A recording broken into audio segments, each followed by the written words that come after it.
Everyone, मेरे सभी भाई बहनों, आप सभी को जय मसीह की। परमेश्वर आप सबको ब्लेस करे और समझ और बुद्धि दे। और मेरे भाई बहनों, मैं आज लूका रचित सुसमाचार से आप लोग को कुछ वचन पढ़ने जा रहा हूँ। अध्याय 20 से मैं पढ़ने जा रहा हूँ। और मेरे भाई बहनों, आप लोग बड़ी चौकसी के साथ इन वचनों को सुने और इन वचनों को ग्रहण करें कि मेरे भाई बहनों, जब अंत के दिन आप देख रहे हैं कि अंत के दिन चल रहे हैं और हमारे अंदर जो भी सुख सुविधाएं हैं पहले से, वो धीरे धीरे अब कम होती जा रही हैं। चर्चे बंद किए जाते हैं, तोड़े जाते हैं, किताबें पर रोक लगते हैं। कई से ऐसे देश हैं वहाँ पे ये पवित्र किताब पढ़ना मना है, सजा है। और उन लोग तरसते हैं कि परमेश्वर के वचनों को हम कैसे ग्रहण करूं। तो मेरे भाई बहनों, उस जमाने कब ना हमारे पास भी आ जाएं। इसलिए मेरे भाई बहनों, आज हमारे पास इन पवित्र किताब हैं, लेकिन कल हो के ऐसा ना हो कि हमारे पास इन पवित्र किताब ना हो। जो हम मंदिर में, परमेश्वर को मंदिर में जाते हैं वचन सुनने हर इतवार को, हमारे पास समझाने वाले दास ना हो तो कैसा व्यतीत होगा। इसलिए मेरे भाई बहनों, आप लोग को समझाता हूँ कि मैं हर समय तैयार रहना चाहिए कि कल हो कि मेरे पास परमेश्वर को वचन ना हो, किताब ना हो, तो हमें किस तरह से तैयारियां करना चाहिए। हम उस विपत्तियों में हम कैसे परमेश्वर के वचनों के द्वारा हम छुटकारा पाएं। तो हमें इस तरह से तैयारियां करना चाहिए कि हम परमेश्वर के वचन को पूरी पढ़ें, मन लगाकर पढ़ें, समझें और उन वचनों को अपनी हृदय में रखें। ये ना हो कि हम किताब में पढ़ लिए, बस रख दिए, उसके बाद चलो फिर विपत्तियाँ आएंगे हमारे पर तो फिर हम पढ़ लेंगे। ये नहीं होना चाहिए। आपके वचन, हर एक वचन परमेश्वर की हृदय में होना चाहिए। ये ना हो कि आप कहीं भी रास्ते में जा रहे होंगे, 24 घंटा तो आपके पास इन पवित्र किताब नहीं होते हैं। जब आप घर पे होते हैं तभी होते हैं, रास्ते में या कहीं हम जा रहे हैं उस वक्त नहीं होते। लेकिन मेरे भाई बहनों, उस वक्त अगर हम इस बात को ग्रहण किए रहेंगे, इन वचनों को हम याद किए रहेंगे, अपने हृदय के पट्टियों में लिखे रहेंगे, तो उस दौरान जो भी हमारे ऊपर रास्ते में विपत्तियाँ आती हैं, तो हम इन वचनों के द्वारा हम बच सकते हैं। परमेश्वर हमारी रक्षा उसमें कर सकते हैं। इसलिए आप लोग को सभी को समझना बहुत ज़रूरी है। चौकसी के साथ इन वचनों को सुने, ग्रहण करें, पढ़ें और इन वचनों को ग्रहण करें, अपने हृदय में रखें कि कल हो के ऐसा ना हो कि हमारे पास वचन ना हो, किताब ना हो और हम पे विपत्तियाँ आ जाए, तो हम किस तरह से बचेंगे। इसलिए बड़े चौकसी के साथ परमेश्वर के वचनों को सुने, पढ़ें, देखें और वचन पर अमल करें, ग्रहण करें। बार बार इन वचनों को लेकर तोड़ मरोड़ करें, को समझें, तभी आपको मन में, दिमाग में घुसेंगे। और इन आज्ञाओं को पालन करें। जब आप इस आज्ञा को पालन करते हैं, परमेश्वर की जो आज्ञा दी गई है, उन आज्ञा पर अगर हम चलते हैं, तभी हम हर परेशानियों से हम निकल सकते हैं, उन शैतान से हम रक्षा कर सकते हैं। नहीं तो अगर हम आज्ञा को, परमेश्वर को नहीं मानते हैं, तो हम कभी नहीं बच सकते हैं। इसलिए परमेश्वर सबको ब्लेस करें, समझ और बुद्धि दें इन वचनों के द्वारा, और आप लोग सुने, समझे और पढ़ें। हालेलुया। तो मैं स्टार्ट करता हूँ। लूका रचित सुसमाचार अध्याय 20 को मैं पढ़ने जा रहा हूँ, 20 से पढ़ने जा रहा हूँ। हालेलुया। तो आप लोग चौकसी के साथ सुने। परमेश्वर आप सबको ब्लेस करे। आमीन। हालेलुया। यीशु के अधिकार पर प्रश्न। एक दिन ऐसा हुआ कि जब वह मंदिर में लोगों को उपदेश दे रहा और सुसमाचार सुना रहा था, तो प्रधान याजक और शास्त्री पुरानियों के साथ पास आकर खड़े हुए और कहने लगे, हमें बता, तू इन कामों को किस अधिकार से करता है? और वह कौन है जिसने तुझे यह अधिकार दिया है। अब यहाँ पे परमेश्वर जब वहाँ पे अपनी आराधनालय में प्रचार कर रहे थे तो शास्त्री कोई पुरानिया आए तो उनसे पूछ रहे हैं कि ये सब काम तुम किस अधिकार से करते हो और कौन तुम्हें अधिकार दिया है। अब देखिए यहाँ पे परमेश्वर क्या जवाब देते हैं। अधिकार दिया है, उसने उनको उत्तर दिया, मैं भी तुमसे एक बात पूछता हूँ, मुझे बताओ, यूहन्ना का बपतिस्मा स्वर्ग की ओर से था या मनुष्य की ओर से था। तब वे आपस में कहने लगे, यदि हम कहें स्वर्ग की ओर से तो वह कहेगा कि फिर तुमने उसकी प्रतीत क्यों न की, और यदि हम कहें मनुष्यों की ओर से तो सब लोग हम पर पथराव करेंगे, क्योंकि वे सचमुच जानते हैं कि यूहन्ना बपतिस्मा भविष्यवक्ता था। अतः उन्होंने उत्तर दिया, हम नहीं जानते कि वह किसकी ओर से था। यीशु ने उससे कहा, तो मैं भी तुमको नहीं बताता कि मैं ये काम किस अधिकार से करता हूँ। दुष्ट किसानों का दृष्टांत। तब वह लोगों से यह दृष्टांत कहने लगा, किसी मनुष्य ने दाख की बारी लगाई और किसानों को उसका ठेका दे दिया और बहुत दिनों के लिए परदेश चला गया। जब समय आया तो उसने किसानों के पास एक दास को भेजा कि वह दाख की बारी की कुछ फलों को भाग उसे दे, पर किसानों ने उसे पीटकर छूछे हाथ लौटा दिया। फिर उसने एक और दासों को भेजा और उन्होंने उसे भी पीटकर और उसका अपमान करके छूछे हाथ लौटा दिया। फिर उसने तीसरा भेजा और उन्होंने उससे भी घायल करके निकाल दिया। तब दाख की बारी के स्वामी ने कहा, मैं क्या करूं? मैं अपने प्रिय पुत्र को भेजूंगा, संभव है वे उसका आदर करें। जब किसानों ने उसे देखा तो आपस में विचार करने लगे, यह तो बारिश है, आओ हम इसे मार डालें कि मिरास हमारी हो जाए। और उन्होंने उसे दाख की बारी से बाहर निकालकर मार डाला। इसलिए दाख की बारी का स्वामी उनके साथ क्या करेगा? वह आकर उन किसानों को नष्ट करेगा और दाख की बारी दूसरे को सौंपेगा। यह सुनकर उन्होंने कहा, परमेश्वर करे ऐसा न हो।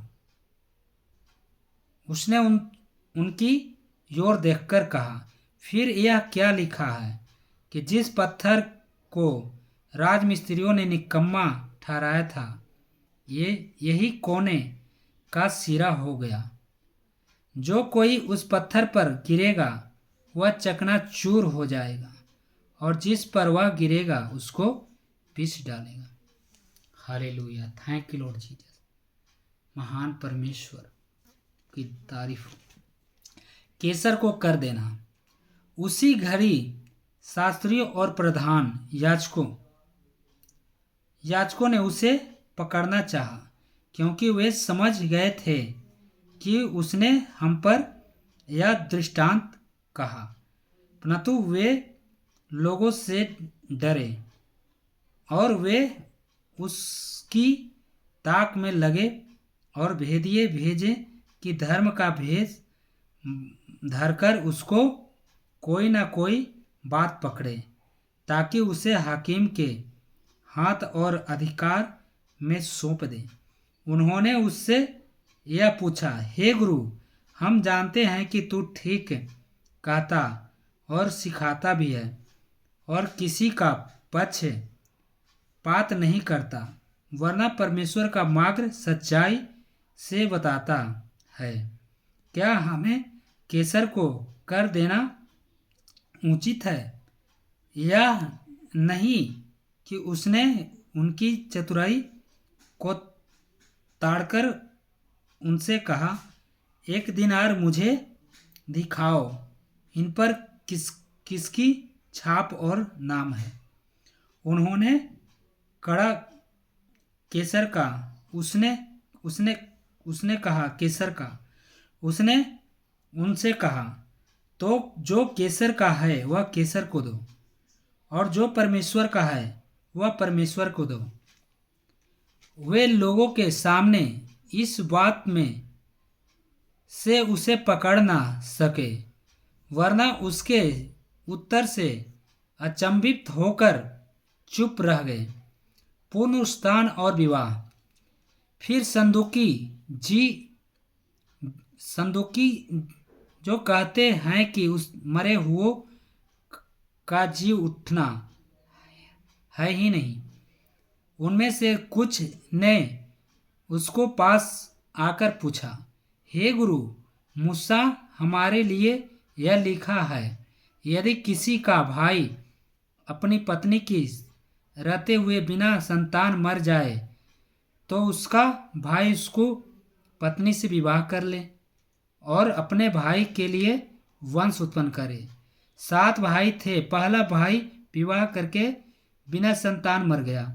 फिर दूसरे और तीसरे ने भी उस स्त्री से विवाह कर लिया। इसी रीति से 7 बिना संतान का मर गया। अंत में वह स्त्री भी मर गई। इसलिए जी उठने पर वह उसमें से किसकी पत्नी होगी? किसकी? वह 7 की पत्नी हो चुकी थी। यीशु ने उनसे कहा, इस युग की संतानों में तो विवाह होता है, पर जो लोग इस योग्य ठहरेंगे कि उस युग को और मरे हुओं में से जी उठने को प्राप्त करें, वे न विवाह करेंगे और न विवाह में दिए जाएंगे। वे फिर मरने के भी नहीं, क्योंकि वे स्वर्गदूतों के समान होंगे और पुनरुत्थान की संतान होने से परमेश्वर के भी संतान होंगे। परंतु इस बात की मरे हुए जी उठते हैं। मूसा ने भी झाड़ी की कथा में प्रकट की है कि वह प्रभु को अब्राहम का परमेश्वर और इसहाक का परमेश्वर और याकूब का परमेश्वर कहता है।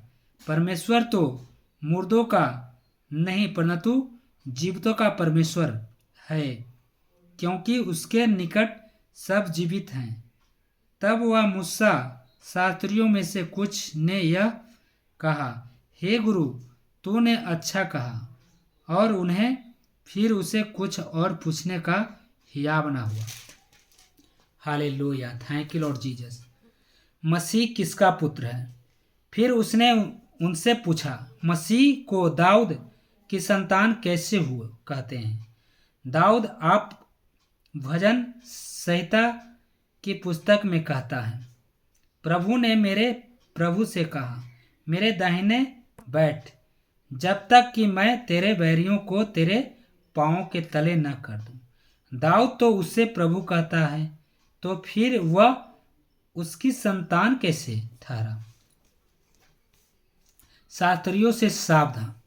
जब सब लोग सुन रहे थे तो उनसे अपने चेलों से कहा, शास्त्रियों से चौकस रहो, जिनको लंबे लंबे वस्त्र पहने हुए फिरना अच्छा लगता है और जिन्हें बाजारों में नमस्कार और आराधनालयों में मुख्य आसन और भोज में मुख्य स्थान प्रिय लगते हैं, वे विधवाओं के घर खास जाते हैं और दिखने के लिए बड़ी देर तक प्रार्थना करते रहते हैं। वे बहुत ही डंडे होंगे। कंगाल विधवा का दान। फिर उसने आंख उठाकर धनवानों को अपना अपना दान भंडार में डालते देखा। उसने एक कंगाल विधवा को भी उसने 2 दमड़ियाँ डालते देखा।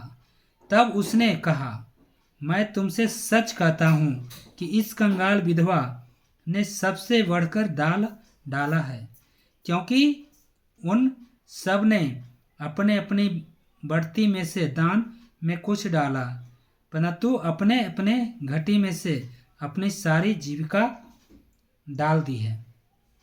मंदिर की विनाश की भविष्यवाणी।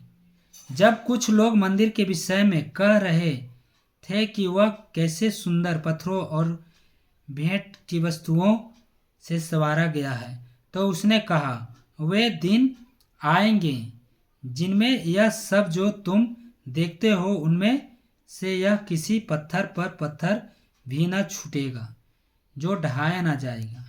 संकट और कलेश। उन्होंने उनसे पूछा, हे गुरु, यह सब कब होगा? अब ये बातें अब पूरी होने पर होंगे तो उस समय का क्या चिन्ह होगा?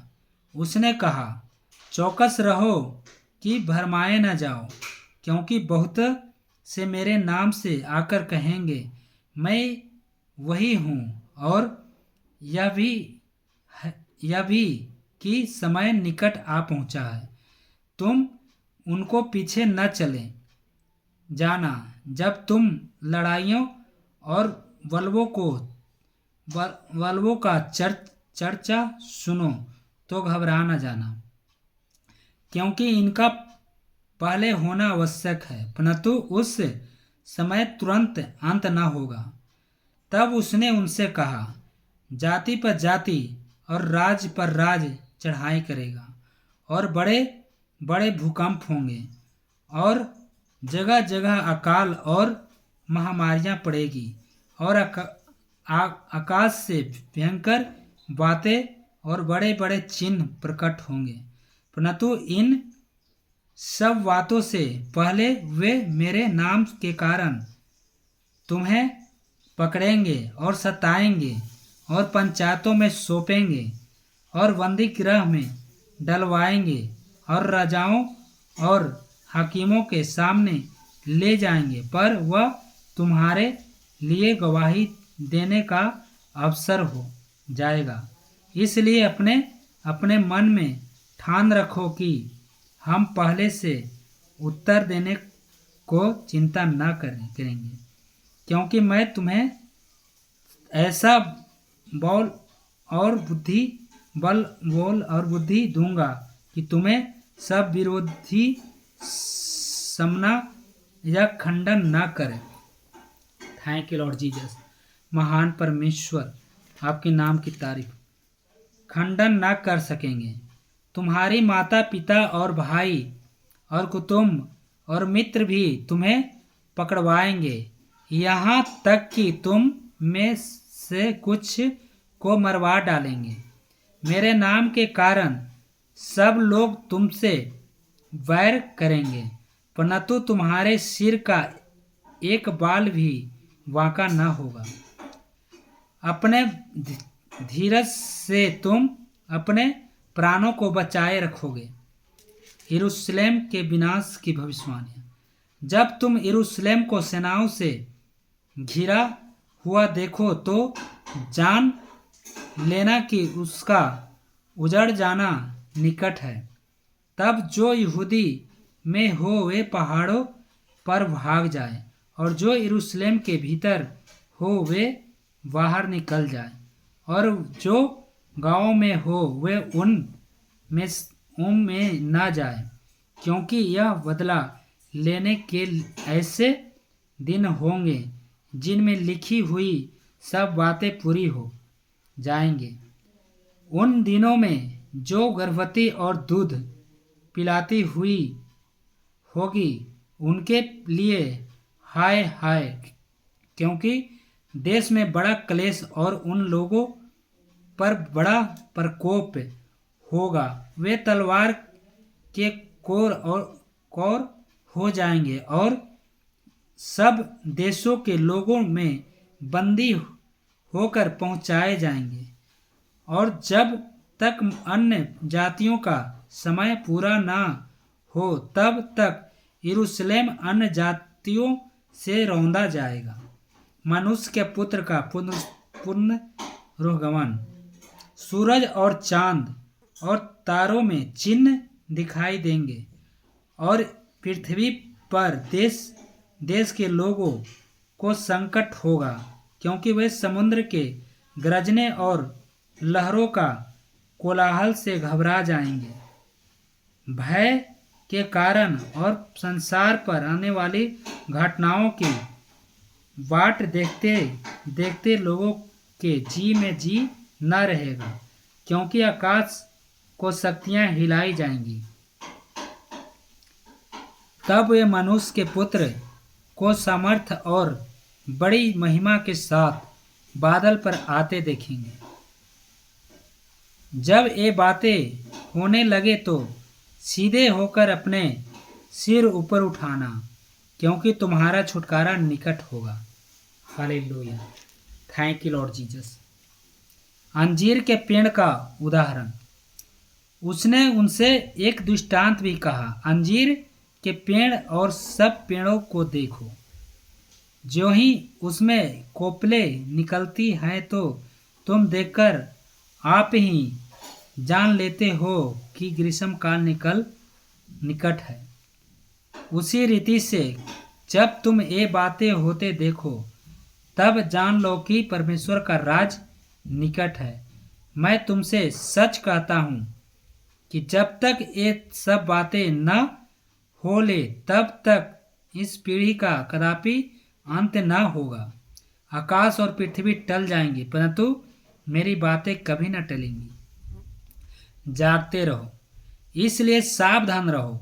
ऐसा न हो कि तुम्हारे मन खुमार और मतवालेपन और इस जीवन की चिंताओं से सुस्त हो जाओ और वह दिन तुम पर फंदे के समान अचानक आ पड़े, क्योंकि वह सारी पृथ्वी के सब सहने वाले पर इसी प्रकार आ पड़ेगा।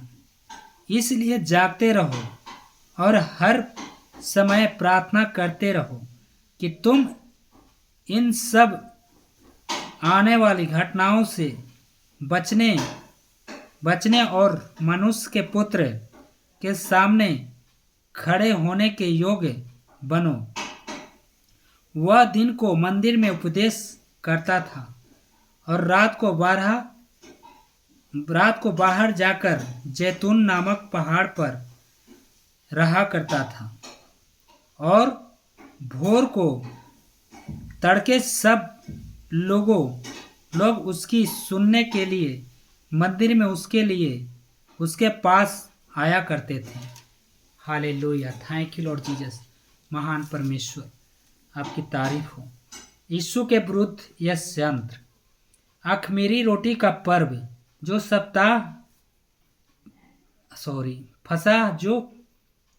फसह कहलाता है, निकट था, और प्रधान याजक और शास्त्री इस बात की खोज में थे कि उसको कैसे मार डालें, पर वे लोगों से डरते थे।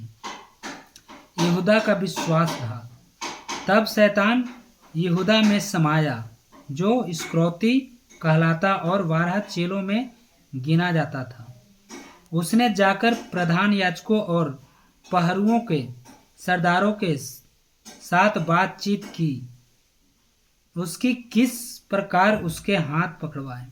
वे आनंदित हुए और उसे रुपए देने का वचन दिया। उसने मान लिया और अवसर ढूंढने लगा कि जब भीड़ न हो तो उसे उनके साथ पकड़वा दे। चेलों के साथ फसह का अंतिम भोज। तब अख़मीरी रोटी के पर्व का दिन आया, जिसमें फसह का मेमना बलि करना आवश्यक था। यीशु ने पतरस और यूहन्ना को यह कहकर भेजा, जाकर हमारे खाने के लिए फसह तैयार करो। उन्होंने उससे पूछा, तू कहाँ तू कहाँ चाहता है कि हम इसे तैयार करें? उसने उनसे कहा, देखो, नगर में प्रवेश करते ही एक मनुष्य जल का घड़ा उठाए हुए तुम्हें मिलेगा। जिस घर में वह जाए तुम उसके पीछे चले जाना और उस घर के स्वामी से कहना, गुरु तुझसे कहता है कि यह पहुनशाला कहाँ है जिसमें मैं अपने चेलों के साथ फंसा खाऊं। वह तुम्हें एक सजी सजाई बड़ी अटारी दिखा देगा, वहीं तैयारी करना। उन्होंने जाकर जैसा उसने उनसे कहा था वैसा ही पाया और फंसा तैयार किया। प्रभु भोज। जब घड़ी आ पहुंची तो यह प्रेरितों के साथ भोजन करने बैठा और उसने जिनसे कहा, मुझे बड़ी लालसा थी कि दुख भोगने से पहले यह फंसा तुम्हारे साथ खाऊं, क्योंकि मैं से मैं तुमसे से कहता हूँ कि जब तक वह परमेश्वर के राज में पूरा न हो तब तक मैं उसे कभी न खाऊंगा। तब उसने कटोरा लेकर धन्यवाद किया और कहा, इसको लो और आपस में बांट लो, क्योंकि मैंने तुमसे कहता हूँ कि जब तक परमेश्वर का राज न आए तब तक मैं दाख का रस आपसे कभी न पीऊँगा। फिर उसने रोटी ली और धन्यवाद करके तोड़ी और उनको यह कहते हुए दी कि यह मेरी देह है जो तुम्हारे लिए दी जाती है। मेरे स्मरण के लिए यही किया करो। इसी रीति से उसने भोजन के बाद कटोरा भी यह कहते हुए दिया, यह कटोरा मेरे उस लहू में जो तुम्हारे लिए बहाया जाता है नई वाचा है। पर देखो, मेरे पकड़ने वाले का हाथ मेरे साथ मेज पर है, क्योंकि मनुष्य का पुत्र जो जैसा उसके लिए ठहराया गया है जाता ही है। पर हाँ, हाय उस मनुष्य पर जिसके द्वारा वह पकड़वाया जाता है। तब वे आपस में पूछताछ करने लगे कि हम में से कौन है जो काम करेगा। Hallelujah, thank you Lord Jesus. महान परमेश्वर, महान कौन पर वाद विवाद हुए।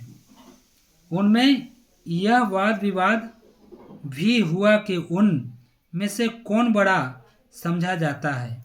उसने उनसे कहा, अन्य जातियों के राजा ने प्रभुता करते हैं और जो उन पर अधिकार रखते हैं वे उपकार कहलाते हैं, परंतु तुम ऐसे न होना, वरना जो तुम बड़ा है वह छोटे के समान और जो प्रधान है वह सेवक के समान बने। क्योंकि बड़ा कौन है, वह जो भोजन पर बैठा है या वह जो सेवा करता है? क्या वह नहीं जो भोजन पर बैठा है? परंतु मैं तुम्हारे बीच में सेवक के समान हूँ।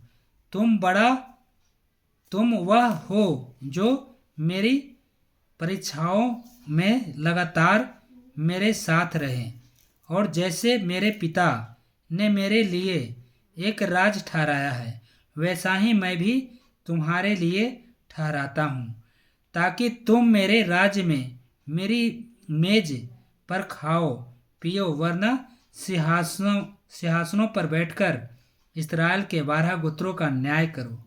पतरस के इनकार की भविष्यवाणियाँ। शमौन, हे शमौन, देख, शैतान ने तुम लोगों को मांग लिया है कि गेहूं के समान फटके परंतु मैंने तेरे लिए विनती की है कि तेरा विश्वास जाता न रहे, और जब तू फिरे तो अपने भाइयों को स्थिर करना। उसने उससे कहा, हे प्रभु, मैं तेरे साथ बंदीगृह जाना वरना मरने को भी तैयार हूँ। उसने कहा, हे पतरस, मैं तुझसे कहता हूँ कि आज मुर्गा बाग न देगा जब तक तू 3 बार मेरा इनकार कर लेगा कि तू मुझे नहीं जानता। बटुआ, झोली और तलवार। फिर उसने उनसे कहा, जब मैंने तुम्हें बटुआ और झोली और जूती बिना भेजा था तो क्या तुम को किसी वस्तु की घटी हुई थी? उन्होंने कहा, किसी वस्तु की नहीं।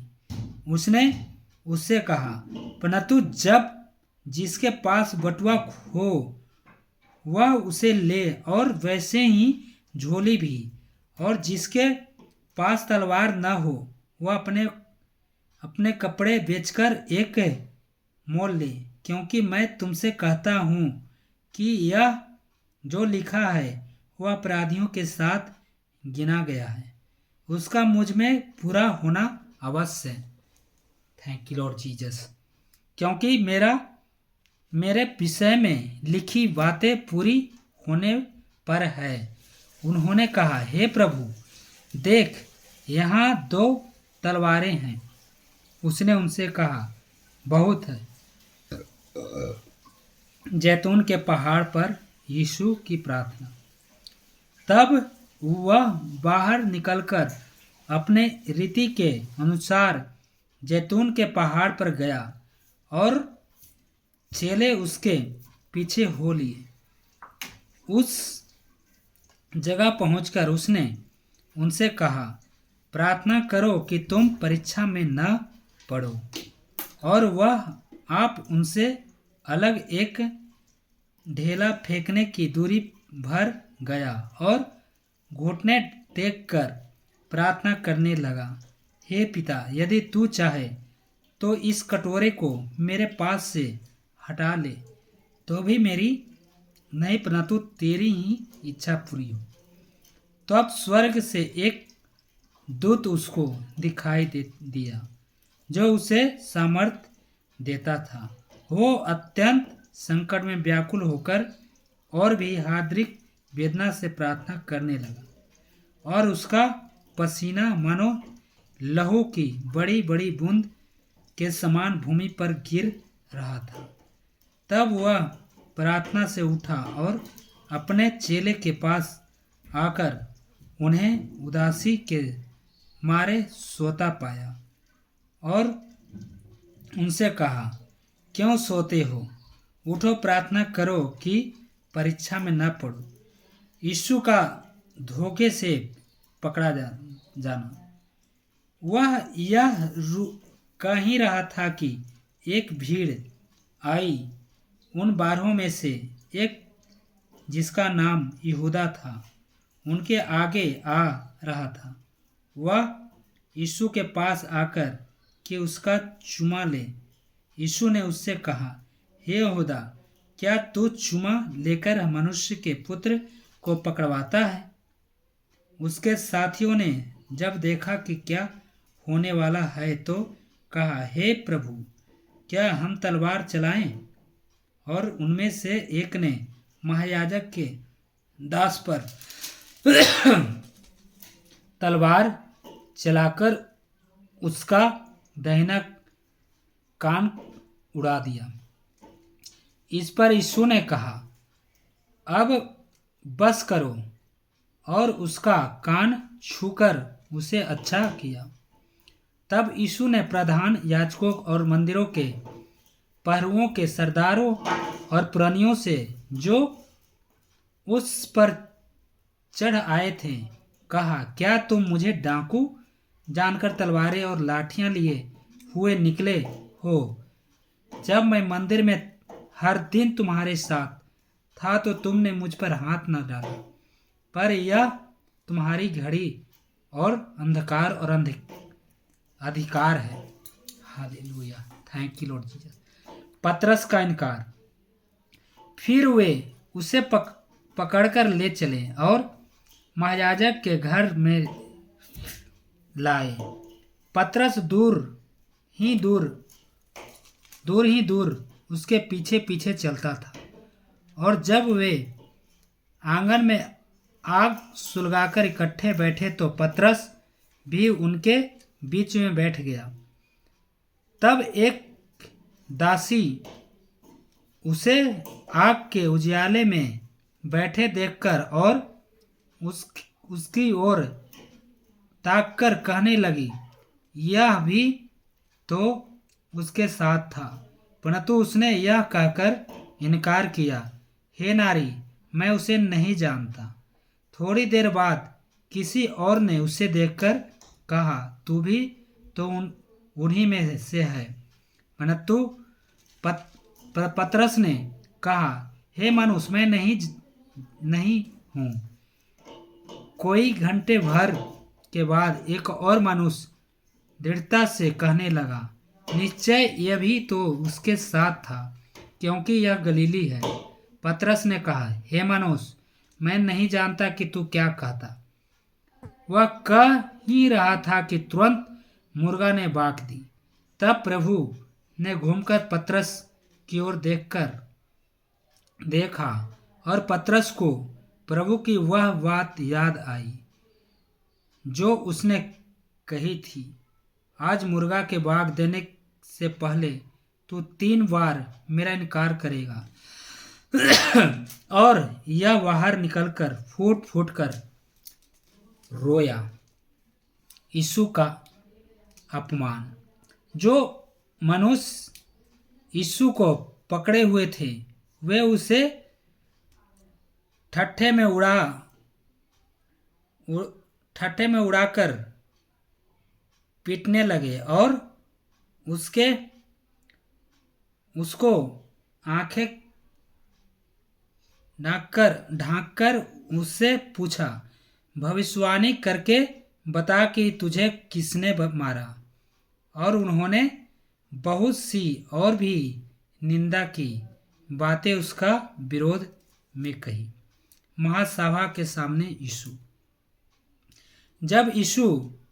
जब दिन हुआ तो लोगों के पुरनियों और प्रधान याजक और शास्त्री इकट्ठे हुए और उन्हें अपनी महासभा में लाकर पूछा, यदि तू मसीह है तो हमसे कह दे। उसने उनसे कहा, यदि मैं तुमसे कहूँ तो प्रतीत न करोगे, और यदि पूछूं तो उत्तर न दोगे। परंतु अब से मनुष्य का पुत्र सर्वशक्तिमान परमेश्वर की दाहिनी ओर बैठा रहेगा। इस पर सब ने कहा, तो क्या तू परमेश्वर का पुत्र है? उससे उनसे कहा, तुम आप ही कहते हो, क्योंकि मैं हूँ। तब उन्होंने कहा, अब हमें गवाही की क्या आवश्यकता है, क्योंकि हमने आप ही उसके मुंह से सुन लिया है। पिलातुस के सामने यीशु। तब सारी सभा उठकर उसे पिलातुस के पास ले गई। वे यह कहकर उस पर दोष लगाने लगे, हमने उसे लोगों को बहकाते हुए कैसर के कर देने से मना करते और अपने आप को मसीह राजा कहते हुए सुना है।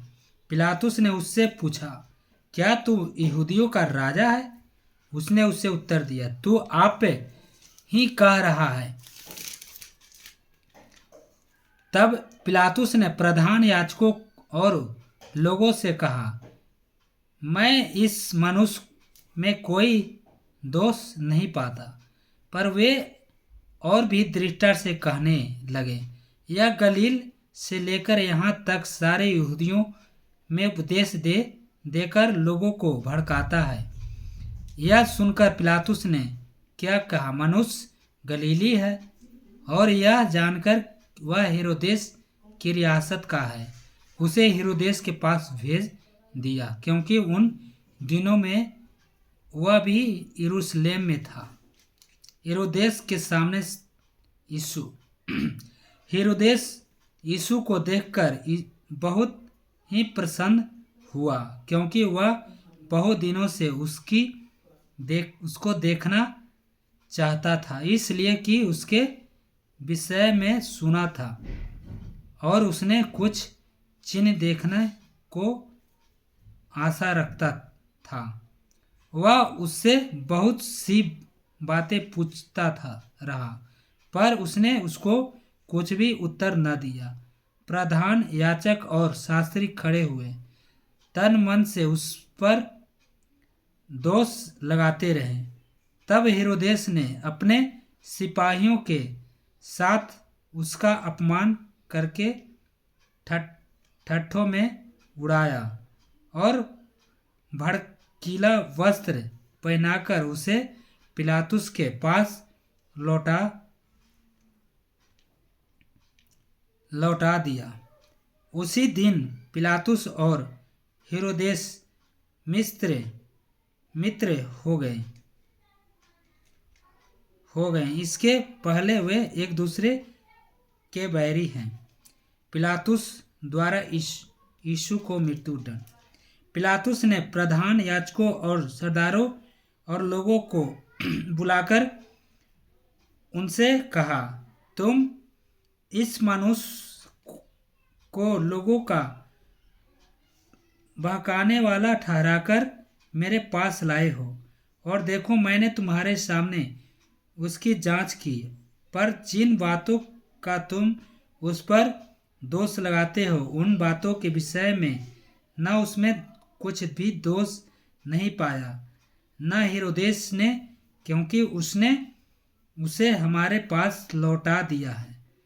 और देखो उससे ऐसा कुछ नहीं हुआ कि वह मृत्यु के दंड के योग ठहराए जाए, इसलिए मैं उसे पिटवाकर छोड़ देता हूँ। पिलातुस पर्व के समय उनके लिए एक बंदी की छोड़ने पर विवश था। तब सब मिलकर चिल्ला उठे, उसका काम तमाम कर और हमारे लिए बरअब्बा को छोड़ दे।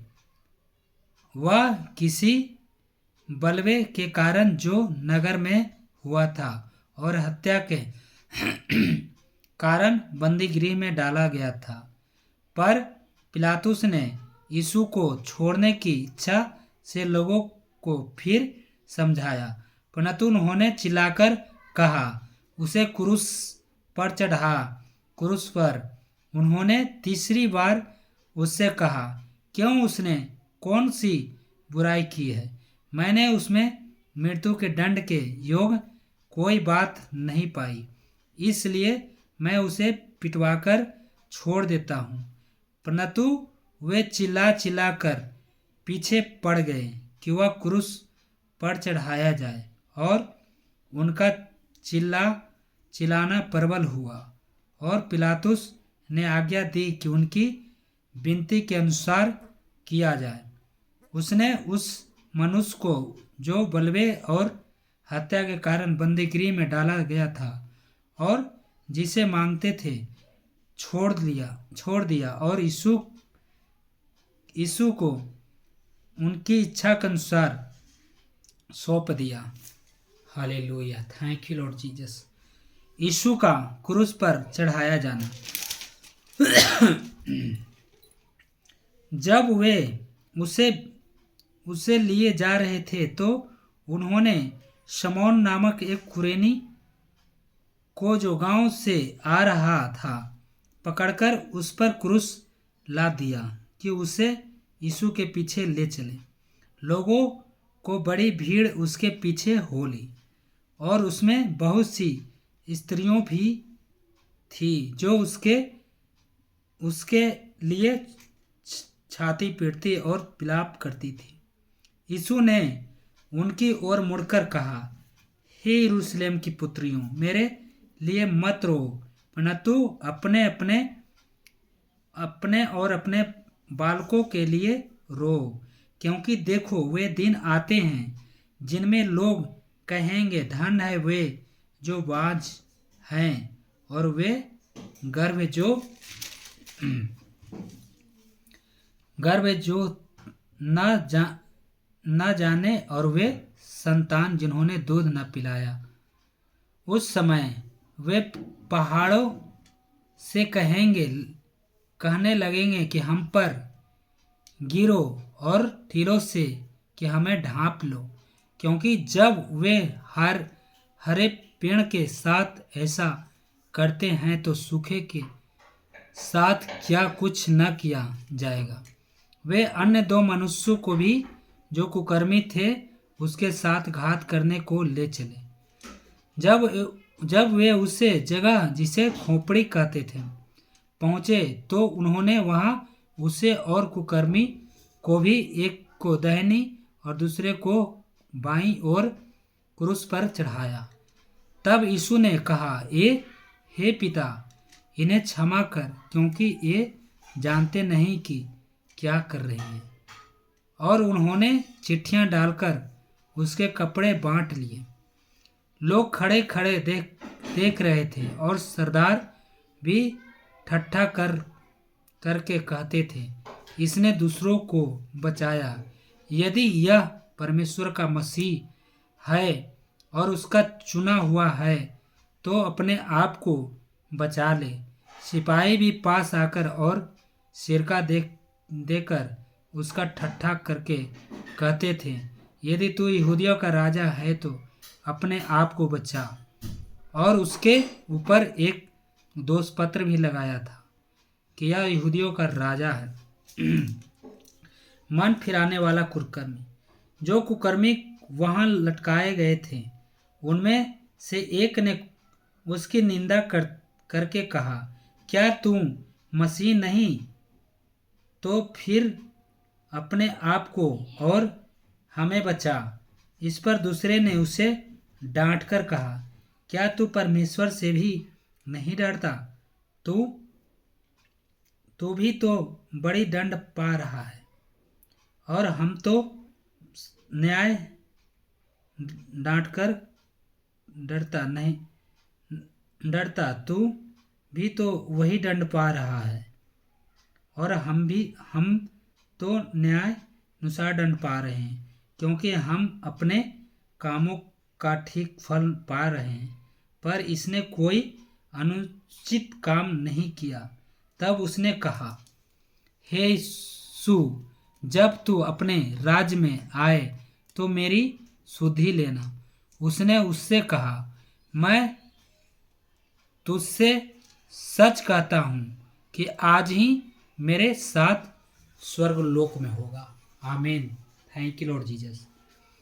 यीशु का प्राण त्यागना।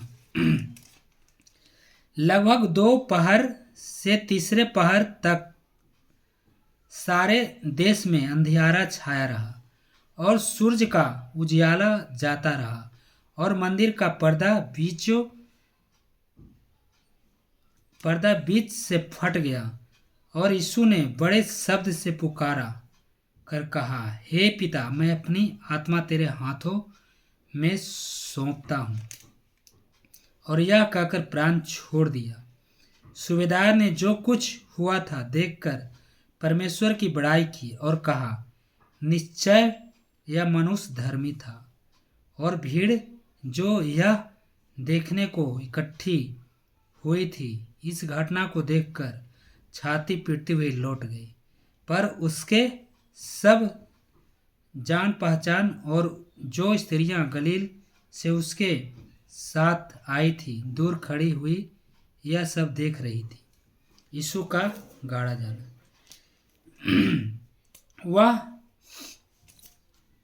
वहाँ यूसुफ नाम का महासभा का एक सदस्य था जो सज्जन और धर्मी पुरुष था और उनकी योजना और उनके इस काम से प्रसन्न न था।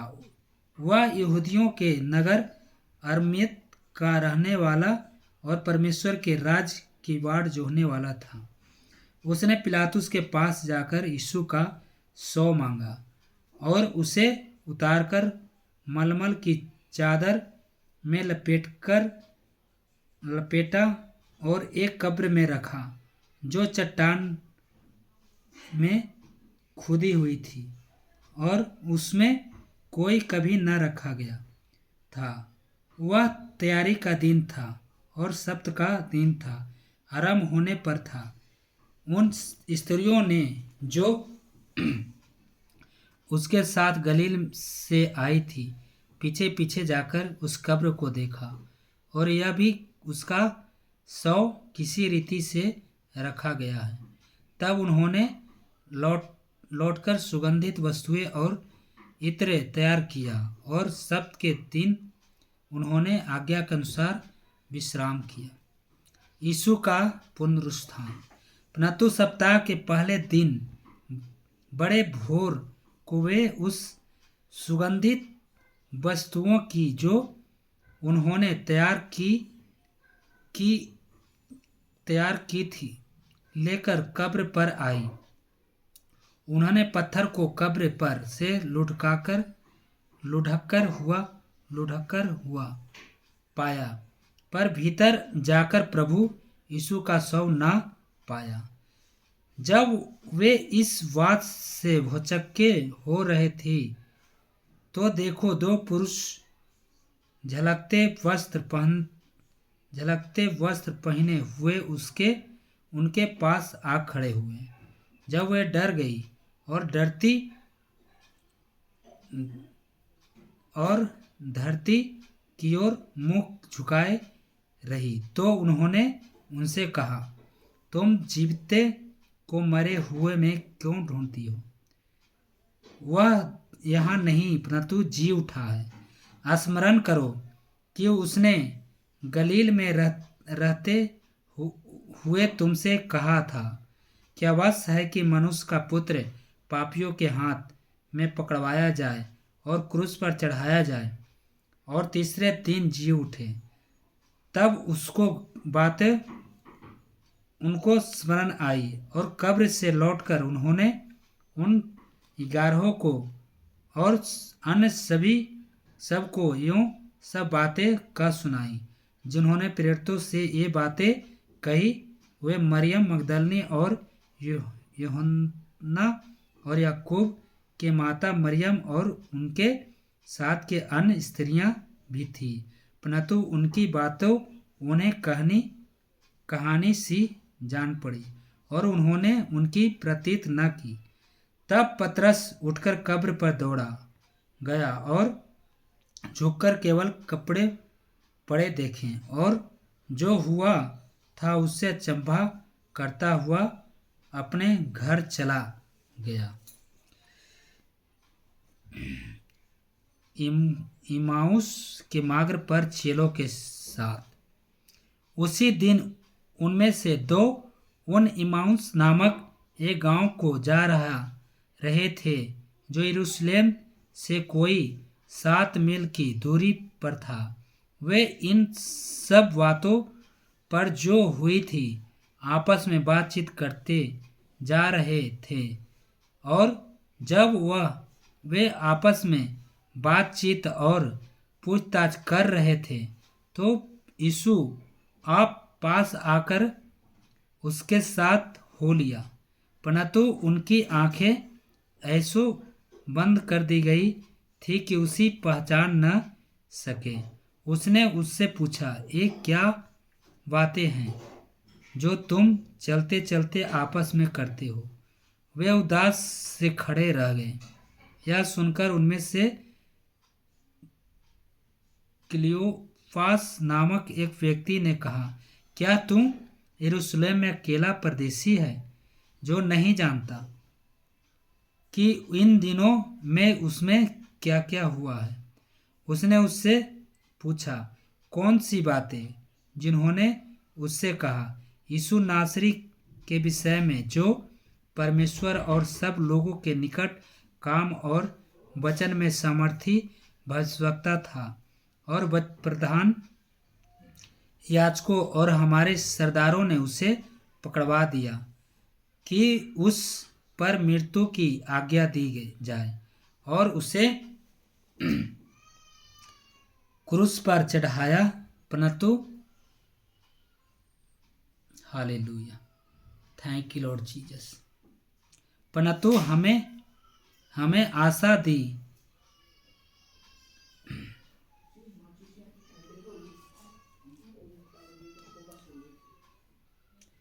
हमें आशा दी थी कि नहीं इस्राएल की छुटकारा देगा। इन सब बातों के सिवाय इस घटना को हुए तीसरा दिन है, और हम में से कोई स्त्रियों ने भी हमें आश्चर्य में डाल दिया है, जो भोर को कब्र पर गई थी और जब उसका शव न पाया तो यह कहती हुई आई कि हमने स्वर्गदूतों को दर्शन पाया, जिन्होंने कहा कि वह जीवित है।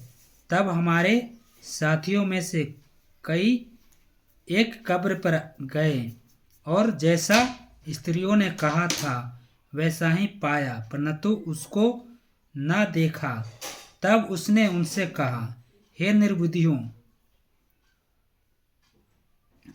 और भविष्यवक्ताओं को सब बातों पर विश्वास करने में मंदमतियाँ, क्या आवश्यक न था कि मसीह ये दुख उठाकर अपने महिमा में प्रवेश करे।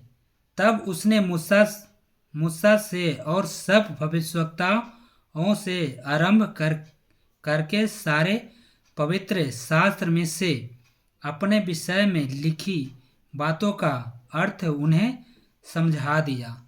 इतने में वह उसे गांव के पास पहुँचे जहाँ वे जा रहे थे, और उसके ढंग से ऐसा जान पड़ा कि वह आगे बढ़ना चाहता था, परंतु उन्होंने यह कहकर उसे रोका, हमारे साथ रह, क्योंकि संध्या हो चली है और दिन अब बहुत ढल गया है। तब वह उनके साथ रहने के लिए भीतर गया। जब वह उनके साथ भोजन करने बैठा तो उसने रोटी लेकर धन्यवाद किया और उसे तोड़कर उनके देने लगा। तब उनकी आंखें खुल गई और उन्होंने उसे पहचान लिया, और वह उनकी आंखों से छिपा गया। उन्होंने आपस में कहा, जब वह मार्ग में हमसे बातें करता था और पवित्र शास्त्र का अर्थ हमें समझाता था, तो क्या हमारे मन में उत्तेजना न उत्पन्न हुई?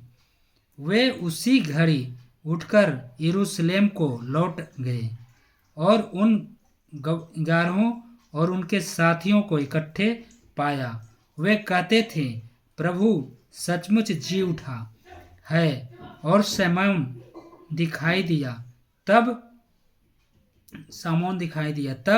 उन्होंने शमौन को दिखाई दिया।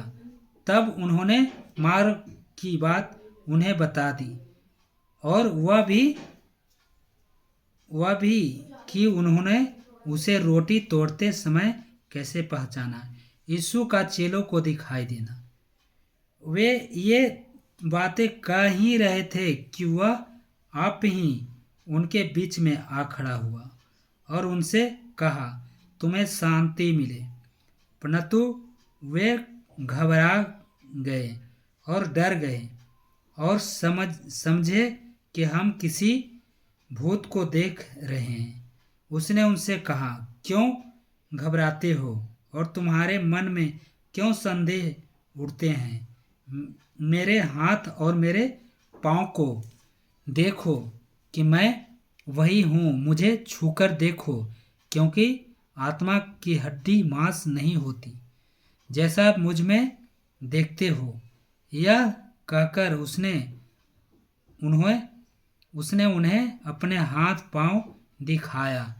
जब आनंद के मारे उनको प्रतीत न हुई और वे आश्चर्य करते थे, तो उसने उनसे पूछा, क्या यह तुम्हारा पास कुछ भोजन है?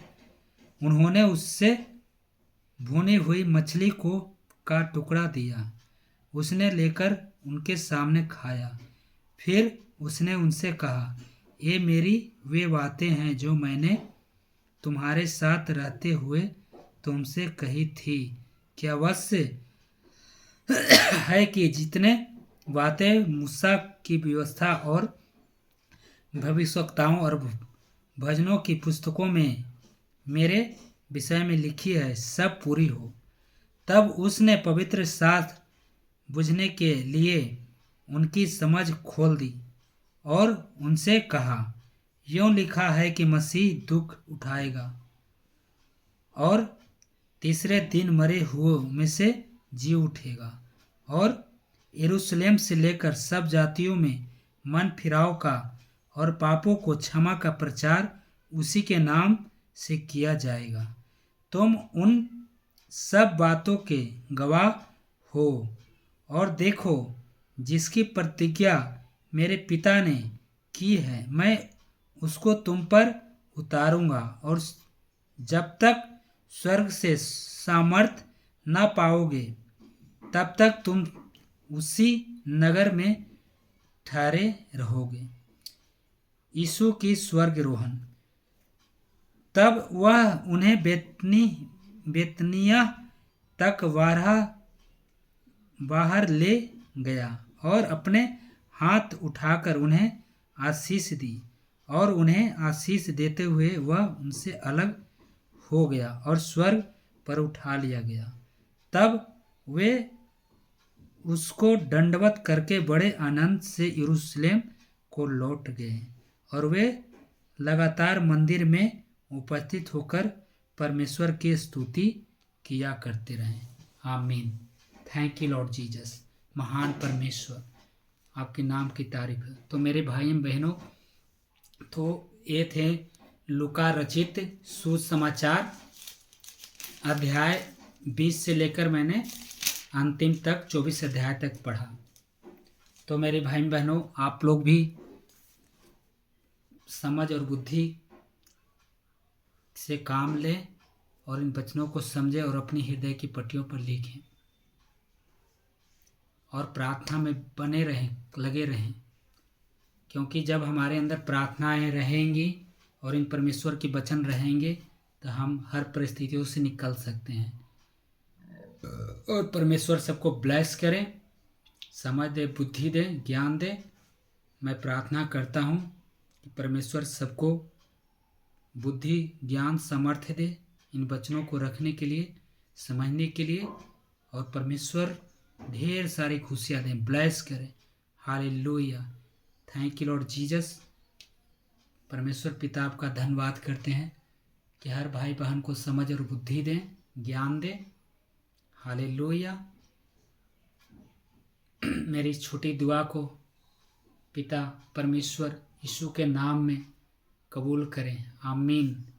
God bless you. परमेश्वर सबको रक्षा करें, ढेर सारी आशीष दें।